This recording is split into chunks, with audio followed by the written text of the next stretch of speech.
அட்லியை பார்க்கும்போது எப்பவுமே எனக்கு ரொம்ப சந்தோஷமா இருக்கும். நான் அப்போது முதல் படத்துலேருந்து பார்த்துட்ருக்கேன். அவர் வந்து எங்கே பார்த்தாலும் நானும் அவரும் ரொம்ப அவர் சொல்லுவார், எனக்கு ரொம்ப சப்போர்ட்டாக இருக்கீங்க, ரொம்ப அப்ரிஷியேட் பண்ணுறீங்க அப்படின்னு ரொம்ப தேங்க் பண்ணுவார். அவரை பார்த்து நான் பிரமிக்கிறேன். ஒரு யங்ஸ்டர் இன்னைக்கு இந்தியன் சினிமாக்கே ஒரு மிகப்பெரிய பெஞ்ச் மார்க்காக மாறி இவ்வளோ பெரிய படம் ஒரு 600 கோடியில் ஒரு பட்ஜெட்டில் ஒரு படம் எடுக்கப்படுது. அதுவும் பேன் வேர்ல்டு படம் மாதிரி எடுக்கப்படுது. ஏன்னா அந்த கான்செப்டே ஒரு பேன் வேர்ல்டு தான்.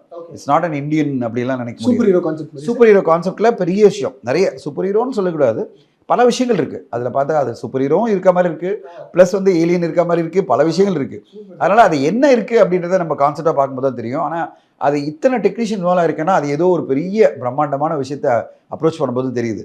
ஆனால் அது எல்லாமே stepping stone to next which is a big one which is Hollywood மாதிரி. அது பிறகு நம்ம வந்து வெற்றியை மிஸ் பண்ணுவோம்னு நினைக்கிறேன் இந்தியன் சினிமாவில். அந்த மாதிரி அவர் போய் செட்டில் ஆகிடுவார். இதுவரையும் நம்ம வந்து பாம்பேயில் போய் செட்டில் ஆகிட்டார்னு சொல்லுவோம், அடுத்து ஹாலிவுட்டில் போய் செட்டில் ஆகிடுவார்னு பயப்படணும்.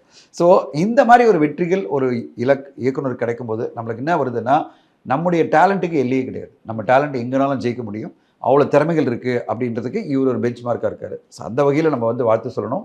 இந்த படம் ஒரு மாபெரும் வெற்றி அடைஞ்சு அவர் அடுத்த கட்டம் அவருடைய ட்ரீம் கொண்டு போகணும்னு தான் நான் எதிர்பார்க்குறேன்.